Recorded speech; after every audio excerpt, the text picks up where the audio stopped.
ಇಂತಿ ನಿಮ್ಮ ರಮೇಶ್.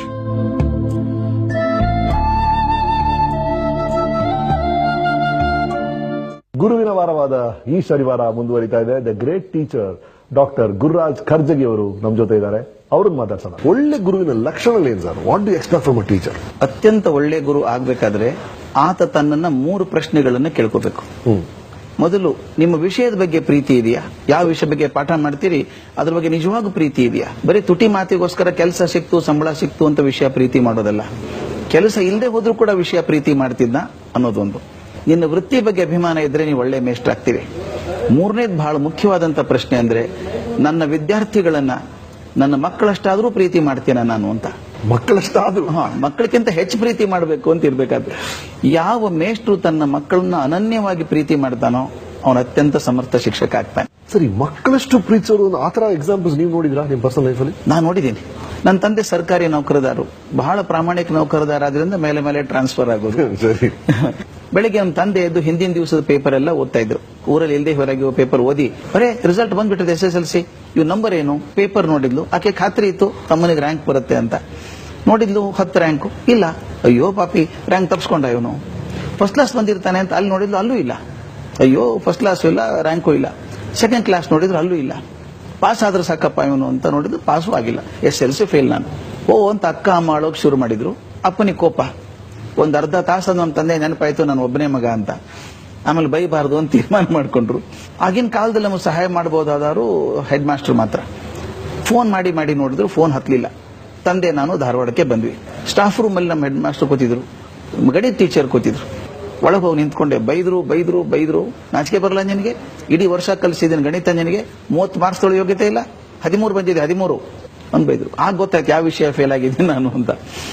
ಬೈದು ಹೊರಗೆ ಕಳಿಸಿದ್ರು. ನಮ್ಮ ತಂದೆಯನ್ನು ಕರೆದು ಅವ್ರಿಗೂ ಬೈದ್ರು. ಜವಾಬ್ದಾರಿ ಬೇಡ ಸ್ವಾಮಿ ನಿಮಗೆ? ಆ ಹುಡುಗ ಫೇಲ್ ಆಗಿದ್ದಾನೆ, ಮನೆ ಕೀಲಿ ಹಾಕೊಂಡು ಹೋಗಿದ್ದೀರಿ.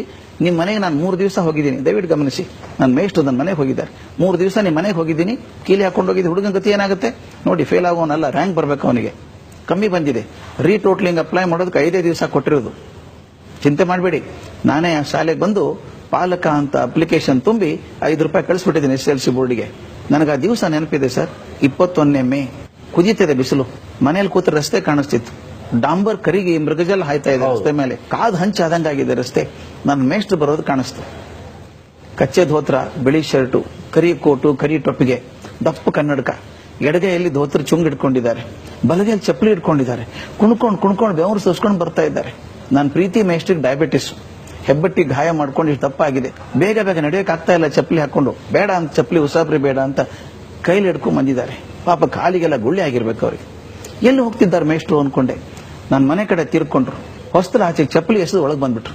ನಿಮ್ಮ ಅತ್ಯಂತ ಪ್ರೀತಿ ಪಾತ್ರರಾದಂತ ಮೇಷ್ಟ್ರು ಹೀಗೆ ಮನೆಗೆ ಬಂದ್ರೆ ಏನ್ ಮಾಡಬೇಕು ಅಂತ ತೋಚಲಿಲ್ಲ. ಎದ್ದು ನಿಂತ್ಕೊಂಡ್ಬಿಟ್ಟೆ. ಮುಂದೆ 5 ನಿಮಿಷ ಆದದ್ದನ್ನ ನನ್ನ ಜೀವನದ ಕೊನೆ ಕ್ಷಣದವರೆಗೂ ಮರೆಯೋಕೆ ಸಾಧ್ಯ ಇಲ್ಲ. ನಾನು ಒಂದು ಮಾತು ಆಡ್ಲಿಲ್ಲ. ಮೇಷ್ಟ್ರು ಸೀದಾ ನನ್ನ ಕಡೆ ಬಂದ್ರು. ಗಟ್ಟಿಯಾಗಿ ಅಪ್ಕೊಂಡ್ಬಿಟ್ಟು ಮಗು ತರ ಬಿಕ್ಕಿ ಬಿಕ್ಕಿ ಅಳೋಕ್ ಶುರು ಮಾಡಿದ್ರು. ಯಾಕೆ ಅಳ್ತಾರೆ ಮೇಷ್ಟ್ರು ಅಂತ ಗೊತ್ತಿಲ್ಲ. ಪಾಪ ಏನೋ ತೊಂದರೆ ಆಗಿರ್ಬೇಕು ಅಂತ ನನಗೊಳು ಬಂದ್ಬಿಡ್ತು. ಒಂದ್ 2-3 ನಿಮಿಷ ಆದ್ಮೇಲೆ ನಾನು ಹಿಂಗೆ ಹೊರಗೆ ತಳ್ಳಿ ಜೇಬಲ್ ಕೈ ಹಾಕಿ ಒಂದು ಪೇಪರ್ ತೆಗೆದ್ರು. ನೋಡು, ಚಂಡಾಲ್ರು ಏನ್ ಮಾಡಿದ್ರೆ ನಿನ್ ಜೀವನಕ್ಕೆ ಅಂತ ಕೊಟ್ರು. ಅದು ಬೋರ್ಡ್ ಇಂದ ಬಂದಂತ ಟೆಲಿಗ್ರಾಮ್. ನಿನ್ ರಿಸಲ್ಟ್ ಫೇಲ್ ಇಂದ 8th ರ್ಯಾಂಕ್ ಆಗಿದೆ, ನಿನ್ ಕ್ಯುಮುಲೇಟಿವ್ ಕಾರ್ಡ್ ಕರೆಕ್ಷನ್ ಕೊಡು ಅಂತ ಬರ್ದಿದ್ರು. ನನಗೆ 8th ರ್ಯಾಂಕ್ ಬಂದಿದ್ದೆ ಸ್ಟೇಟಿಗೆ. ಆದ್ರೆ ಆನೆಸ್ಟ್ ಆಗಿ ಪ್ರಾಮಾಣಿಕವಾಗಿ ಹೇಳೋದಾದ್ರೆ ಆ ಕ್ಷಣಕ್ಕೆ ನನಗೆ ರ್ಯಾಂಕ್ ಬಂತು ಅಂತ ಸಮಾಧಾನ ಆಗಿರ್ಲಿಲ್ಲ. ನನ್ನ ಮೇಷ್ಟ್ರು ಮನೆಗೆ ಬಂದು ಅಪ್ಕೊಂಡು ಹತ್ರಲ್ಲ, ಅದು ಬಹಳ ದೊಡ್ಡದು ಅನ್ಸ್ಬಿಡುತ್ತೆ ನನಗೆ. ತನ್ನ ಮಕ್ಕಳಿಗಿಂತ ಹೆಚ್ಚಿಗೆ ಪ್ರೀತಿ ಮಾಡಿದಂಥ ಮೇಷ್ಟ್ರು. ಇವತ್ತು ನಾನು ಪ್ರತಿಯೊಂದು ಕ್ಷಣ ನೆನೆಸ್ತೇನೆ. ನಾನು ಮೇಷ್ಟ್ರ ಆಗಬೇಕು ಅಂತ ತೀರ್ಮಾನ ಮಾಡಿದ್ದು ಅವತ್ತು. ನನ್ನ ಜೀವನದಲ್ಲಿ ಬೇಕಾದಷ್ಟು ಅವಕಾಶ ಇತ್ತು. ಆದ್ರೆ ನಾನು ಪ್ರತಿಜ್ಞೆ ಮಾಡಿದ್ದು, ನಾನು ಬದುಕಿದ್ರೆ ನನ್ನ ಮೇಷ್ಟ್ರಾಗಿ ಆಗಬೇಕು ಅಂತ. ಒಂದೇ ಪ್ರಾರ್ಥನೆ ಭಗವಂತನಲ್ಲಿ, ಅಂದ್ರೆ ನನ್ನ ಮೇಷ್ಟ್ರು ನನಗೇನು ಪ್ರೀತಿ ತೋರಿಸಿದ್ರು ಅದ್ರ 100ನೇ 1 ಭಾಗ ನನ್ನ ವಿದ್ಯಾರ್ಥಿಗಳಿಗೆ ನಾನು ತೋರಿಸಿದ್ರೆ ನನ್ನ ಜೀವನ ಸಾರ್ಥಕ ಅನ್ಸ್ಬಿಡ್ತು. ಸರ್, ನಾನು ಎಷ್ಟೊಂದು ಶಿಕ್ಷಕರನ್ನ ಭೇಟಿ ಮಾಡಿದೆ. ಕೆಲವರು ಅಭಿಪ್ರಾಯ ಏನಿದೆ ಅಂದ್ರೆ ಇದು ಥ್ಯಾಂಕ್ಲೆಸ್ ಜಾಬ್ ಕೊನೆಗೆ ಅಂತ ಹೇಳ್ತಿದ್ದಾರೆ. ನಿಮ್ಗೇನ್ ಅನ್ಸುತ್ತೆ? ಥ್ಯಾಂಕ್ಲೆಸ್ ಜಾಬ್ ಅಲ್ಲ sir, is the most wonderful job that god has given us. ಅದಕ್ಕೊಂದು ಉದಾಹರಣೆ ಹೇಳಿದ್ರೆ ಬಹುಶಃ ಅದು ಸ್ಪಷ್ಟ ಆದಿತ್ತು. ಏನು?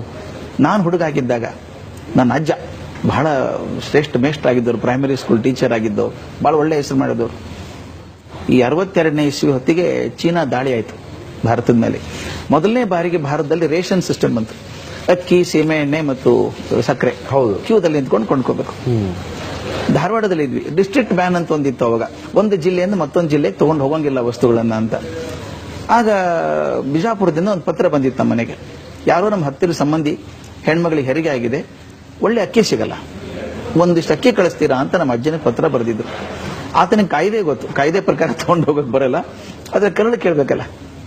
ಏನ್ ಮಾಡಿದ, ಹಾಸಿಗೆ ಸುರುಳಿ ಮಾಡಿದ, ಜಮಖಾನಿ ಹಾಸಿ ಬಟ್ಟೆ ಹಾಕಿ 4 ಕಿಲೋ ಅಕ್ಕಿ ಹಾಕಿ ಸುತ್ತಿ ಹಗ್ಗ ಕಟ್ಟಿ ಒಂದು ಹಾಸಿಗೆ ಸುರುಳಿ ಮಾಡಿ ನಾನು ಕರ್ಕೊಂಡು ಹೋದ.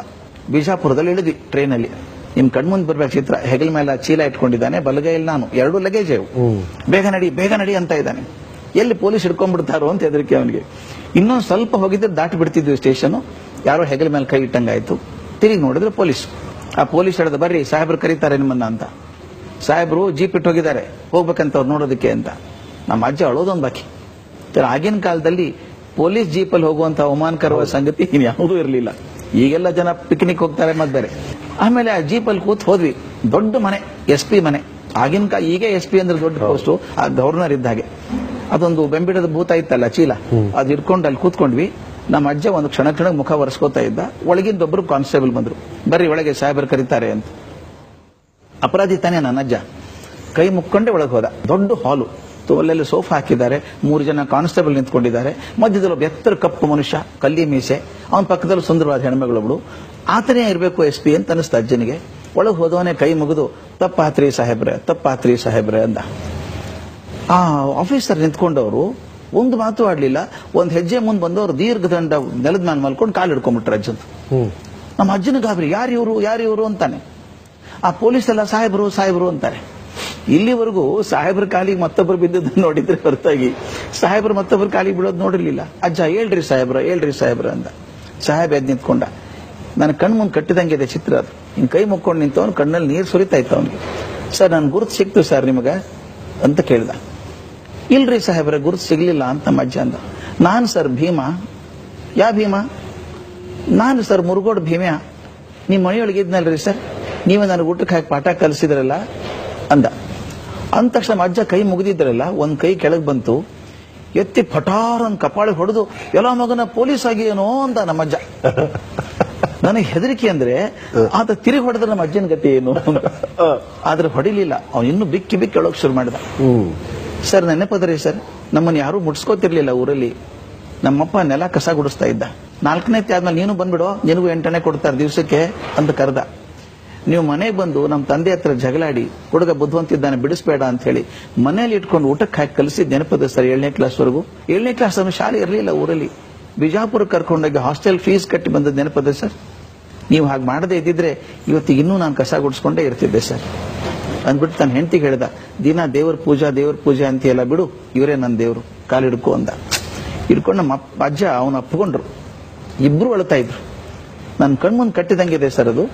ಒಂದು ಕಡೆಗೆ ಧನ್ಯತೆಯಿಂದ ಬೀಗಿದಂತಹ ಗುರು ಒಂದ್ ಕಡೆ ಆದ್ರೆ, ಕೃತಜ್ಞತೆಯಿಂದ ಬಾಗಿದಂತ ಶಿಷ್ಯ ಇನ್ನೊಂದ್ ಕಡೆಗೆ. ನನಗೆ ಆಗಲೇ ಕೇಳಿದ್ರಲ್ಲ ಥ್ಯಾಂಕ್ಲೆಸ್ ಜಾಬ್ ಅಂತ, ಅಲ್ಲ ಅಂತ ಅನ್ಸುತ್ತೆ ನನಗೆ. ಯಾಕಂದ್ರೆ ನನ್ನ ಅಜ್ಜ ಆ ಭೀಮನ ಭೇಟಿ ಆದದ್ದು 30 ವರ್ಷಗಳ ನಂತರ ಇರಬೇಕು. 30 ವರ್ಷ ಹಿಂದೆ ಹಾಕಿದಂತಹ ಪ್ರೀತಿಯ ಬೀಜ ಇವತ್ತು ಬೆಳೆದು ಹೆಮ್ಮರಾಗಿ ನಿಂತ್ಕೊಂಡಿದೆಯಲ್ಲ. ಅದರಿಂದ ನಾವು ಬೀಜ ಹಾಕುವಾಗ ಮನಸ್ಸಲ್ಲಿ ಕಸಿವಿಸಿ ಬೇಡ, ಕಿರಿಕಿರಿ ಬೇಡ, ಪ್ರೀತಿ ಹಾಗೆ ಖಂಡಿತ ಆಗುತ್ತೆ. ಒಳ್ಳೆ ಬೀಜ ಒಳ್ಳೆ ಹಣ್ಣೆ ಕೊಡ್ತದೆ. So nice. ಸೊ ಇನ್ನೊಂದು, ಪೇರೆಂಟ್ಸ್ ಏನ್ ನಿರೀಕ್ಷೆ ಮಾಡ್ತೀರಾ ನೀವು ಆಸ್ ಅ ಟೀಚರ್? ನಾನು ಒಂದೇ ಕೈ ಮುಗಿದು ಬೇಡ್ಕೊಳ್ಳೋದು, ದಯವಿಟ್ಟು ನಿಮ್ಮ ಮಕ್ಕಳ ಕಣ್ಣಲ್ಲಿ ಶಿಕ್ಷಕರನ್ನ ಸಣ್ಣವರನ್ನಾಗಿ ಮಾಡಬೇಡಿ. ಅಂದ್ರೆ ಸರ್, ಈಗ ತಂದೆ ಯಾವುದೋ ದೊಡ್ಡ ಕಂಪನಿಯಲ್ಲಿ ಮ್ಯಾನೇಜರ್ ಆಗಿದ್ದಾರೆ, ಜನರಲ್ ಮ್ಯಾನೇಜರ್, ಮ್ಯಾನೇಜಿಂಗ್ ಡೈರೆಕ್ಟರ್ ಆಗಿದ್ದಾರೆ. ಅವನೇನೋ ಟೀಚರು, ಎಲ್ಲ ಕೂಡ 1,800 ರೂಪಾಯಿ ಸಂಬಳ ಅವನಿಗೆ. ಅವನೇ ನಾ ಹೇಳ್ತೀನಿ, ನಮ್ಮ ಮನೆ ಪಕ್ಕದಲ್ಲಿ ನಾನು ಹೇಳ್ತೀನಿ. ಅವನು ಕೆಲವೊಂದ್ಸಲ ಟೀಚರ್ಸ್ ಬಗ್ಗೆ ಹಗುರವಾಗಿ ಮನೆಯಲ್ಲಿ ಮಾತಾಡ್ತೀವಿ, ಏಕವಚನದಲ್ಲಿ ಮಾತಾಡ್ತೀವಿ. ಮಾತಾಡೋದ್ರಿಂದ ಏನಾಗುತ್ತೆ ಅಂದ್ರೆ ಮಗುಗೆ ಶಿಕ್ಷಕರ ಬಗ್ಗೆ ಅಭಿಪ್ರಾಯ ಕಮ್ಮಿ ಆಗ್ತದೆ. ಒಂದು ಸಲ ಮಗುಗೆ ಶಿಕ್ಷಕರಲ್ಲಿ ನಂಬಿಕೆ ಹೋಗ್ಬಿಟ್ರೆ ಶಿಕ್ಷಕ ಕಲಿಸಿದ್ ಯಾವುದು ಮಕ್ಕಳಿಗೆ ಮುಟ್ಟಲ್ಲ, ಅದು ಬೇಕಿಲ್ಲ. ಆದ್ರಿಂದ ದಯವಿಟ್ಟು ಶಿಕ್ಷಕರ ಬಗ್ಗೆ ನಿಮಗೆ ಏನ್ ತಕರಾರಿದ್ರೆ ಅವ್ರ ಕಡೆನೆ ಹೋಗಿ ಮಾತಾಡಿ. ಮಗು ಮುಂದೆ ಕೆಟ್ಟದಾಗ ಮಾತಾಡಬೇಡಿ. ಶಾಲೆ ಯಾವ ವಾತಾವರಣದ ಬಗ್ಗೆನೂ ಮಕ್ಕಳ ಮುಂದೆ ಮಾತಾಡಬೇಡಿ. ಶಾಲೆಗೆ ಅದು ದೇವಸ್ಥಾನ ಇದ್ದಂಗೆ, ಮಗುಗೆ ದೇವಸ್ಥಾನ ಶಾಲೆ, ಅದ್ರ ಬಗ್ಗೆ ತಪ್ಪು ಮಾತಾಡೋದು ಬೇಡ. ಇನ್ನೊಂದು, ನೀವು ಶಿಕ್ಷಕರನ್ನ ಭೇಟಿ ಆದ್ರೂ ಕೂಡ ನೀವು ಅವ್ರ ಕೃತಜ್ಞತೆಯಿಂದ ಮಾತಾಡಿಸಿ. ನಿಮ್ಮ ಮಗುವನ್ನ ಒಂದು ವ್ಯಕ್ತಿತ್ವವನ್ನಾಗಿ ಮಾಡುವಂತವ್ರು ಖಂಡಿತ. ಆದ್ರಿಂದ ಆ ಗೌರವ ಇರಲಿ. ಆತನ ಕಲಿಕೆ ನಿಮ್ಗಿಂತ ಕಮ್ಮಿ ಇರಬಹುದು, ಆತನ ಜಗತ್ತಿನ ದೃಷ್ಟಿ ನಿಮ್ಗಿಂತ ಸಣ್ಣದಾಗಿರ್ಬಹುದು, ಆದ್ರೆ ಆತ ಒಂದು ದೊಡ್ಡ ಕೆಲಸ ಮಾಡ್ತಿದ್ದಾನೆ. ಒಬ್ಬ ಮಗುನ ಒಬ್ಬ ಸಮರ್ಥ ನಾಯಕನನ್ನಾಗಿ ಮಾಡ್ತಾನೆ. ಫಿಸಿಕ್ಸ್ ಕೆಮಿಸ್ಟ್ರಿ ಹೇಳ್ಕೊಡೋದು ಒಂದ್ ಕಡೆ. ಅಪಾರ್ಟ್ ಫ್ರಮ್ ದಟ್ ಅವರ ಪರ್ಸನಲ್ ಲೈಫಲ್ಲಿ ಅಥವಾ ಅವ್ರ ಬಿಹೇವಿಯರ್ ಅಲ್ಲಿ ಹೇಗಿರ್ಬೇಕು ಅನ್ಸುತ್ತೆ ನಿಮಗೆ ಟೀಚರ್ಸ್? ಒಂದು ಗಮನ ಶಿಕ್ಷಕರು ಇಡಬೇಕಾದದ್ದು ಅಂದ್ರೆ ಪ್ರತಿಯೊಂದು ಮಗು ನಿಮ್ಮನ್ನು ಗಮನಿಸಿ ನೋಡುತ್ತದೆ. ನೀವು ಮೇಷ್ಟ್ರ ಆದಾಗ ನಿಮ್ ದುರ್ಬೀನ್ ಕೆಳಗೆ ಇರ್ತೀರಿ. ನಿಮ್ಮ ವ್ಯಕ್ತಿ ಜೀವನ ಕೂಡ ಒಂದು ಎಕ್ಸಾಂಪಲ್ ಹೇಳ್ಬಿಡ್ತೀನಿ. ನಾನು ಹಾರ್ವರ್ಡ್ ಸ್ಕೂಲ್ ಆಫ್ ಎಜುಕೇಶನ್ ಹೋದಾಗ ಅಲ್ಲಿ ಡಾಕ್ಟರ್ ಕ್ಯಾಥಲೀನ್ ಅಂತ dean, one of the best university in the world today. ಅಲ್ಲಿ ಹೋದಾಗ ನಾನು ಪಾಠ ಮಾಡಿ ಮುಗಿದ್ಮೇಲೆ ಅವ್ರು ಎಷ್ಟು ಚೆನ್ನಾಗಿ ಮಾಡ್ತಾರೆ ಅಂದ್ರೆ ತಮ್ಮ ಯೂನಿವರ್ಸಿಟಿ ಬಗ್ಗೆ, ಯಾಕೆ ಹಾರ್ವರ್ಡ್ ರಿಮೇನ್ಸ್ ನಂಬರ್ 1 ಅಂದ್ರೆ ಒಂದು ಕ್ವಶನ್ ಮಾಡ್ತಾರೆ, ನಮ್ಮ ಶಾಲೆ ಬಗ್ಗೆ ಅಭಿಪ್ರಾಯ ಏನ್ ನಿಮ್ದು ಅಂತ ಎಲ್ಲರನ್ನೂ ಕೇಳ್ತಾರೆ. ನೋಡಿದೆ, ಚೆನ್ನಾಗಿತ್ತು. ನಾನು ಒಂದು ಕ್ವಶನ್ ಸೇರಿಸಬಹುದಾ ಇದಕ್ಕೆ ಅಂತ ಕೇಳಿದೆ. ಏನು ಅಂತ ಕೇಳಿದ್ರು. ಒಂದು ಕ್ವಶನ್ ಹಾಕಿದೆ, do you think the personal life of a teacher makes an impact on your learning ಅಂತ. ಅಂದ್ರೆ ಶಿಕ್ಷಕರ ವೈಯಕ್ತಿಕ ಜೀವನ ನಿಮ್ಮ ಕಲಿಕೆ ಮೇಲೆ ಪ್ರಭಾವ ಬೀರ್ತದ ಅಂತ ಒಂದು ಕ್ವಶನ್ ಹಾಕಿ ಅಂದೆ. ಯಾಕೆಂದ್ರೆ ಅದೇನಾಗ್ಲಿಕ್ಕಿಲ್ಲ, because teacher is a teacher, personal life is personal life ಅಂದ್ರು. ಹಾಕಿ ನೋಡಿ ಅಂದೆ. ಹಾಕಿ ನೋಡಿ 6 ತಿಂಗಳಲ್ಲಿ ಮೇಲ್ ಕಳಿಸಿದ್ದಾರೆ ಅವರು. ಬಹಳ ಒಳ್ಳೆ ಪ್ರಶ್ನೆ ಇದು. 89% 89 ಜನ ಹುಡುಗರು ಹೇಳಿದಾರಂತೆ, personal life of a teacher makes an impact on my learning.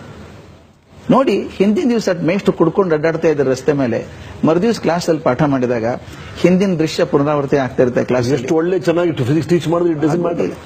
ಒಬ್ಬ ಶಿಕ್ಷಕ ತನ್ನ ವ್ಯಕ್ತಿಶಃ ಜೀವನವನ್ನು ಎಷ್ಟು ಶುದ್ಧವಾಗಿ ಇಟ್ಕೋತಾನೋ ಅಷ್ಟು ಒಳ್ಳೆ ಮೇಸ್ಟ್ ಆಗ್ತಾನೆ. ಅದಕ್ಕೆ ನಾನು ಹೇಳೋದು, before you become a good teacher you should be a good human being. ಒಳ್ಳೆ ಮನುಷ್ಯನಾಗೋದೊರ್ತು ಒಳ್ಳೆ ಶಿಕ್ಷಕ ಆಗೋಕ್ ಸಾಧ್ಯವೇ ಇಲ್ಲ. ನನ್ನ ಗೆಳೆಯ ಒಬ್ಬ ಬೇರೆ ದೇಶದಿಂದ ಬಂದಿದ್ದ. ಅವ್ನು ಭೇಟಿಯಾಗಿ ಹೊರಗೆ ಬಂದಾಗ ಒಂದು ದೊಡ್ಡ ಹಾಲ್, ಒಂದು ದೊಡ್ಡ ಓವಲ್ ಶೇಪ್ ಟೇಬಲ್ ಇದೆ. ಅಲ್ಲಿ ಮಕ್ಕಳು ಪಾರ್ಟಿ ಆಗ್ತಾ ಇತ್ತು. ಅಲ್ಲಿ ಪಾರ್ಟಿ ಮಾಡ್ಬೇಕಾದ್ರೆ ಶ್ರೀಮಂತರೇ ಇರಬೇಕು. ಎಲ್ಲ 12ರಿಂದ 14 ವರ್ಷ ಹುಡುಗರು. ಟೇಬಲ್ ತುದಿಗೆ ಒಬ್ಬ ಸುಂದರ ಹುಡುಗಿ ಕೂತಿಲ್ಲ, 13-14 ವರ್ಷ. ಆಕೆ ಮುಂದೆ ಕೇಕು ಕ್ಯಾಂಡಲ್ ಎಲ್ಲ ಇತ್ತು. ಗೊತ್ತಾಯ್ತು ಬರ್ತ್ಡೇ ಇರಬೇಕು ಅಂತ. ನನಗೆ ಶಾಕ್ ಆದದ್ದೇನು ಅಂದ್ರೆ ಎಲ್ಲರ ಕೈಯಲ್ಲಿ ಸಿಗರೇಟ್, ಎಲ್ಲ 12-13 ಎಲ್ಲ 12-13 ವರ್ಷ ಹುಡುಗ. ನನಗೆ ಯಾಕೋ ನಾನು ಒಳಗಿದ್ದಂತ ಶಿಕ್ಷಕ ಸಾಯೋಲ್ಲ. ನಾನು ಆ ಹುಡುಗಿ ಹತ್ರ ಹೋದೆ, ಮಗು ನಿನ್ ಬರ್ತ್ಡೇನ ಇವತ್ತು ಅಂದೆ. ಹೌದು ಅಂಕಲ್ ಅಂದು. ಥ್ಯಾಂಕ್ ಯು ದೇವ್ರು ಒಳ್ಳೇದ್ ಮಾಡ್ಲಿ, ಹುಟ್ಟುಹಬ್ಬ ಶುಭಾಶಯಗಳು ಅಂತ ಹೇಳಿದೆ. ಆಕೆ ನಕ್ ಬಿಟ್ಟು ಕೈಯಲ್ಲಿ ಒಂದು ಪ್ಯಾಕೆಟ್ ಇಟ್ಕೊಂಡು, ಚಾಕ್ಲೇಟ್ ತಗೊಳ್ಳಿ ಅಂಕಲ್ ಅಂದ್ಲು. 2 ಚಾಕ್ಲೇಟ್ ತಗೊಂಡೆ. ಆಮೇಲೆ ನಾನು ಕೇಳಿದೆ, ಅಮ್ಮ ನಿಮ್ಮ ತಾಯಿ ಗೊತ್ತಾ ನೀವು ಸಿಗರೇಟ್ ಸೇದೋದು ಅಂತ ಕೇಳಿದೆ. ನನಗೊಂದು ಥಿಯರಿ ಇದೆ ಸರ್, ಇದೊಂದು ದೊಡ್ಡ ಥಿಯರಿ ನಾನು ನಂಬ್ಕೊಂಡಿದ್ದು. ಎಷ್ಟೋ ಜನ ಕೇಳ್ತಾರೆ, ನಾ ಮಾಡೋ ಕೆಲಸ ಒಳ್ಳೇದಾ ಕೆಟ್ಟದಾ ಅಂತ ಕೇಳ್ತಾರೆ. ನಾನು ಸಿಂಪಲ್ ಫಾರ್ಮುಲಾ ಕೊಡ್ತೀನಿ. ನೀ ಮಾಡುವಂತ ಕೆಲಸ ನಿಮ್ಮ ತಾಯಿ ಗೊತ್ತಾದ್ರೆ ಸಂತೋಷ ಪಡ್ತಾಳ, ದುಃಖ ಪಡ್ತಾಳ. ಆಕೆ ದುಃಖ ಪಡ್ತಾಳ, ನಿಮ್ ಕೆಲಸ ಒಳ್ಳೇದಲ್ಲ. ಯಾಕೆ ನಿಮ್ಮನ್ನ ಏನೂ ಕಾರಣ ಇಲ್ಲದೆ ಪ್ರೀತಿ ಮಾಡುವಂತ ದೊಡ್ಡ ಜೀವ ಅಂದ್ರೆ ತಾಯಿ. ಅದನ್ನ ಹೇಳಿದ್, ನಿಮ್ ತಾಯಿ ಗೊತ್ತಾ ಸಿಗರೇಟ್ ಸೇದೋದು ಅಂತ ಹೇಳಿದೆ. ತಕ್ಷಣ ಆಕೆ ಮುಖ ಬಿರ್ಸಾಯ್ತು, ನಗುವಂತ ಮುಖ. Why are you worried old man ಅಂತ ಕೇಳಿದ್ದು. ಅಂಕಲ್ ಓಲ್ಡ್ ಮ್ಯಾನ್ ಆದ್ರು. ನಾ ಹೇಳಿದೆ, ಚಿಂತೆ ಇಲ್ಲಮ್ಮ, ನನ್ನ ಮಗಳಾಗಿದ್ರೆ ನನ್ನ ದುಃಖ ಆಗ್ತಿತ್ತು. ಸಿಗರೇಟ್ ಸೇದು ಸರಿಯಲ್ಲ ವಯಸ್ಸಿಗೆ ಅಂದು ಹೊರಟೆ. ಒಳ್ಳೆ ಮನುಷ್ಯನ ಹುಡುಗಿ ಇರ್ಬೇಕದು. ಓಡ್ ಬಂದು ಅಂಕಲ್ ಸಾರಿ, ಹಂಗ ಅನ್ಬಾರ್ದಾಗಿತ್ತು, ಸಿಗರೇಟ್ ಸೇದು ತಪ್ಪ ಅಂತ ಕೇಳಿದ್ಲು. ಖಂಡಿತ ತಪ್ಪಮ್ಮ, ಬೆಂಗಳೂರಲ್ಲಿ ಒಳ್ಳೆ ಹವೆ ಸಿಗಲ್ಲ ಅಂತಂದ್ರೆ ನೀನ್ ಕೆಟ್ಟ ಹವೆ ತುಂಬಿಕೊಳ್ಳೋದಕ್ಕೆ, ಒಂದು ನಿಕೋಟಿನ್ ಕೆಟ್ಟದದು ಅಂತ ಹೇಳಿದೆ. ಹಾಗಾದ್ರೆ ನಮ್ಮ ಕೃಷ್ಣಮೂರ್ತಿ ಸರ್ ಯಾಕೆ ಸೇರ್ತಾರೆ ಅಂತ ಕೇಳಿದ್ಲು. ಯಾರು ಕೃಷ್ಣಮೂರ್ತಿ ಸರ್ ಅಂತ ಕೇಳಿದೆ. ನಮ್ಮ ಅತ್ಯಂತ ಪ್ರೀತಿ ಗಣಿತ ಟೀಚರ್ ಅವರು ಅಂದ್ಲು. ನನಗೆ ಆಘಾತ ಆಗೋಯ್ತು. ಮರುದಿವಸ ಕೃಷ್ಣಮೂರ್ತಿನ ಕರೆದು ಹೇಳಿದೆ ಆತನಿಗೆ, ಅಪ್ಪ ನೀನು ಗಣಿತ ಕಲಿಸು ಅಂತ ಇಟ್ಟದ್ದು ನೀನ, ಗಣಿತ ಕಲಿಸೋದಿಗೆ ಸಿಗರೇಟ್ ಸೇದೋದು ಕಲಿಸ್ತಾ ಇದೆಯಲ್ಲ ನೀನು. ಅಂದ್ರೆ ನಾವು ಶಿಕ್ಷಕರು ಎಷ್ಟು ಮೈ ತುಂಬ ಕಣ್ಣಾಗಿರ್ಬೇಕು ಅಂದ್ರೆ, ಮಕ್ಕಳು ಪ್ರತಿಯೊಂದನ್ನು ಗಮನಿಸ್ತಾರೆ ನಿಮ್ಮನ್ನ.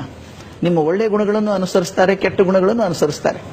ಆದ್ರಿಂದ ಶಿಕ್ಷಕ ಆದವನು ಮೈತುಂಬ ಕಣ್ಣಾಗಿ ತನ್ನಲ್ಲಿರುವಂತಹ ಕೊರತೆಗಳನ್ನ ಆದಷ್ಟು ಕವರ್ ಮಾಡಿಕೊಂಡು ಗೊತ್ತಾಗ್ಲಾರ್ದಾಗ ಬದುಕಬೇಕು, ಅದನ್ನ ಕಳ್ಕೊಳ್ಳೋಕೆ ಪ್ರಯತ್ನ ಮಾಡಬೇಕು. ಸರ್, ಒಂದು ಸಾಲಲ್ಲಿ ಗುರು ಅಂದ್ರೆ, ಈಗ ವೇದವ್ಯಾಸರ ಬಗ್ಗೆ ಹೇಳ್ತಾ ಪ್ರಜ್ವಾಲಿತೋ ಜ್ಞಾನಮಯ ಪ್ರದೀಪ ಅಂತಾರೆ. ಪ್ರದೀಪ ಗುರು. ಪ್ರದೀಪ ಅಂದ್ರೆ ದೀಪ ಅಲ್ಲ. ಯಾವುದು ತನ್ನ ಸ್ವಂತ ಶಕ್ತಿಯಿಂದ ಸದಾಕಾಲ ಉರಿತದೋ ಅದು ಪ್ರದೀಪ. ಅದರಿಂದ ಬೇರೆ ದೀಪಗಳು ಹಚ್ಕೊಳ್ಳುವಂತದ್ದು. ಒಬ್ಬ ಶಿಕ್ಷಕ ಪ್ರದೀಪ ಆದ್ರೆ ದೀಪಗಳು ಶಿಷ್ಯರು. ಆ ಮೇಷ್ಟ್ರುಗಳೇ night watchman of society. Thank you sir. ಈ ಸಂಚಿಕೆಯ ಕೊನೆಯಲ್ಲಿ ಅನ್ನಿಸ್ತಾ ಇದೆ, ಒಂದು ವೇಳೆ ಸ್ವರ್ಗದಲ್ಲೊಂದು ತಕ್ಕಡಿ ಇದ್ದು ಆ 2 ತಟ್ಟೆಯಲ್ಲಿ ಒಂದು ಕಡೆ ನಮಗಿಷ್ಟವಾದ sports celebrities, film stars, models ಎಲ್ಲರನ್ನೂ ಹಾಕಿ, ಇನ್ನೊಂದು ಕಡೆ ಒಂದು ಒಳ್ಳೆ ಟೀಚರ್ನ ಇಟ್ರೆ ಖಂಡಿತವಾಗಲೂ ಇದರ ತೂಕ ದೇವರ ಕಣ್ಣಲ್ಲಿ ಜಾಸ್ತಿ ಇರುತ್ತೆ ಅನ್ಸುತ್ತೆ. ಯಾಕೆಂದ್ರೆ ಇವ್ರನ್ನೆಲ್ಲ ಸೃಷ್ಟಿ ಮಾಡೋದು ಈ ಒಬ್ಬ ಗುರುನೇ. So all teachers are great. ಜೀವನಕ್ಕಿಂತ ಶ್ರೇಷ್ಠ ಗುರು ಇಲ್ಲ. ಅಂಡ್ ಆ ಕಲಿಕೆ ನಿರಂತರ. ಮುಂದಿನ ವಾರ ಸಿಗೋಣ ಇನ್ನೊಂದು ಸಂಬಂಧ.